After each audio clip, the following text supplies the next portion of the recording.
Hey everyone, and welcome to this explainer. I am absolutely pumped to have you here today. If you're joining me, you already know that the stakes in cybersecurity have literally never been higher.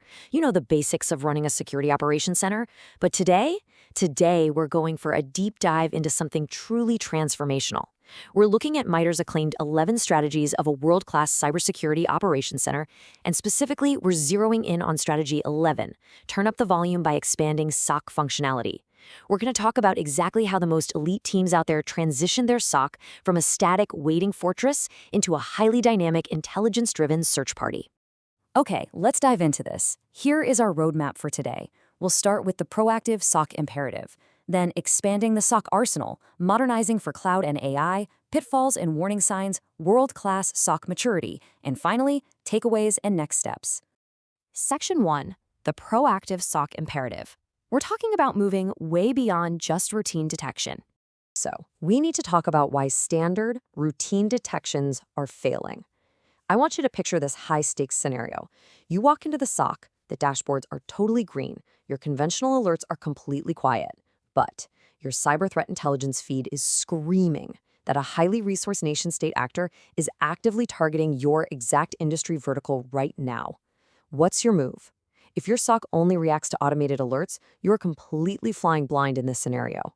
Here's the harsh reality.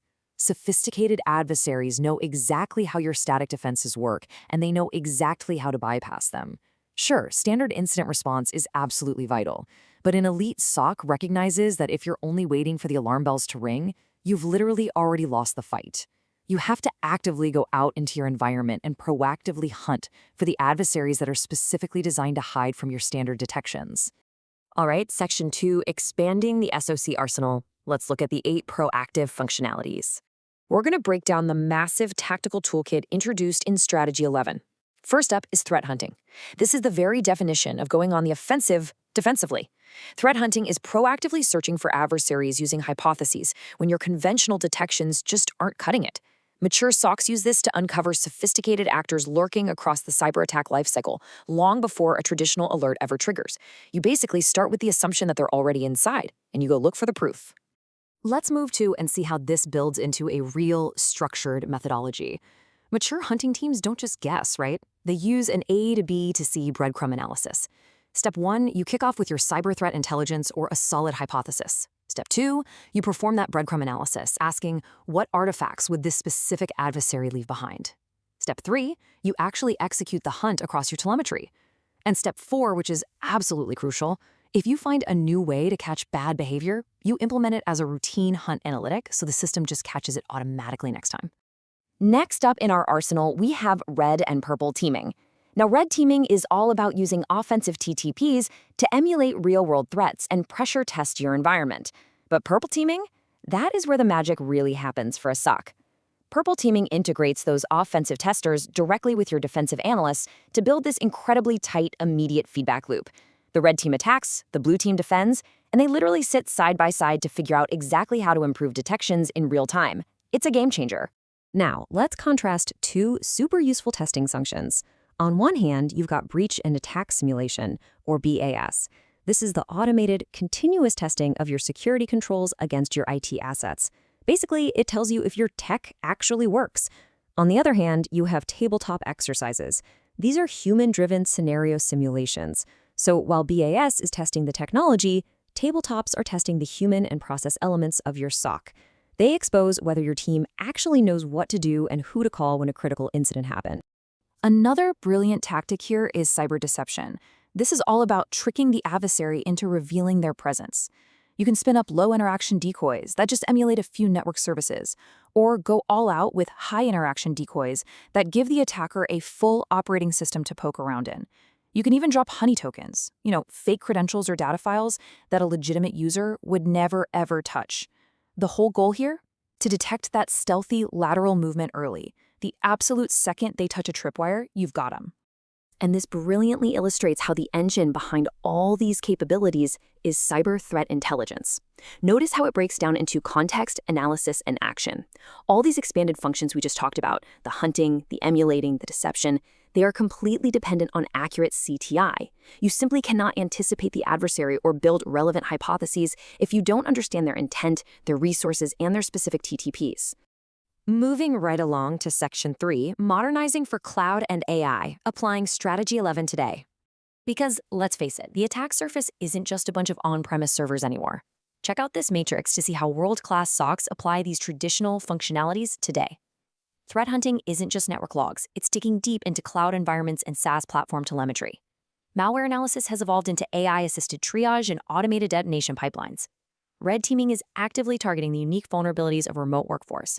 And your tabletop exercises, they really need to account for complex modern scenarios, like managing a massive cloud provider outage in tandem with a managed SOC provider. But here's the catch. To do any of this, you need capacity. And you don't get capacity just by hiring more people. You get it by seriously leveraging automation and AI. Elite SOCs are aggressively using SOAR for those repetitive triage tasks.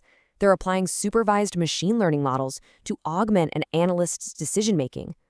By automating the routine stuff, you literally free up your analysts' time so they can do the high-value, proactive threat hunting we've been talking about. Section 4, Pitfalls and Warning Signs. Let's talk about the mistakes organizations make. It's time for a quick reality check regarding the common traps beginner SOCs fall into. So, the crucial point is this: advanced tools won't save you if your processes are broken. Watch out for these warning indicators. Are you rolling out BAS without strict guardrails or rules of engagement? You could accidentally take down your own production servers. Are you siloing your red teams so they never actually talk to the defenders? That is just wasted value. Are you focusing entirely on flashy tools while neglecting your analyst tradecraft? Or, honestly, worst of all, are you trying to expand your capabilities before your basic incident response is even solid? To really hammer that last point home, look at this quote straight from the source material.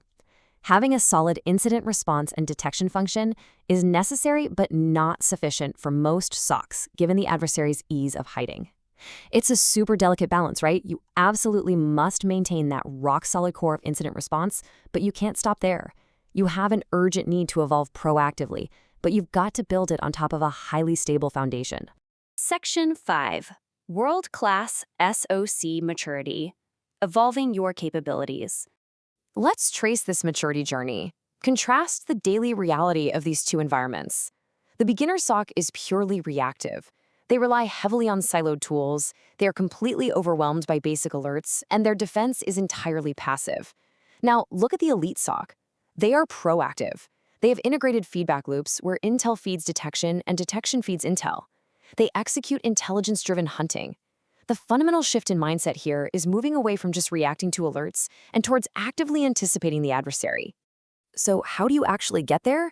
You follow a very actionable crawl, walk, run maturity model. Step 1, your quick win. Solidify that basic monitoring and incident response first. Step 2, your medium-term goal. Start piloting advanced functions like BAS and threat hunting, but do it on non-critical assets so your team can build confidence safely.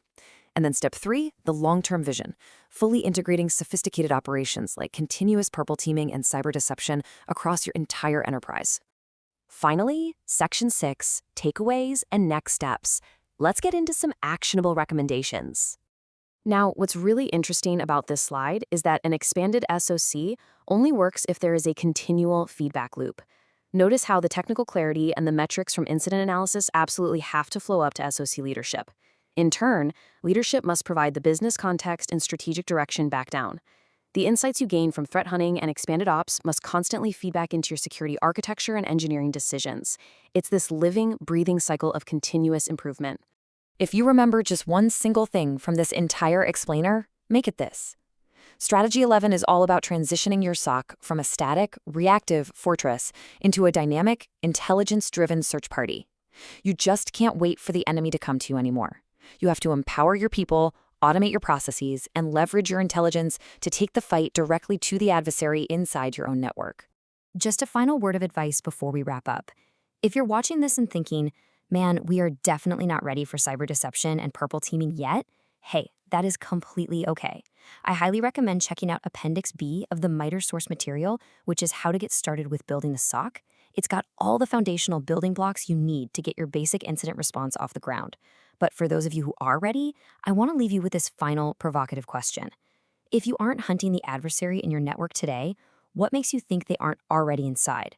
Thanks so much for learning with me, and I'll catch you on the next explainer.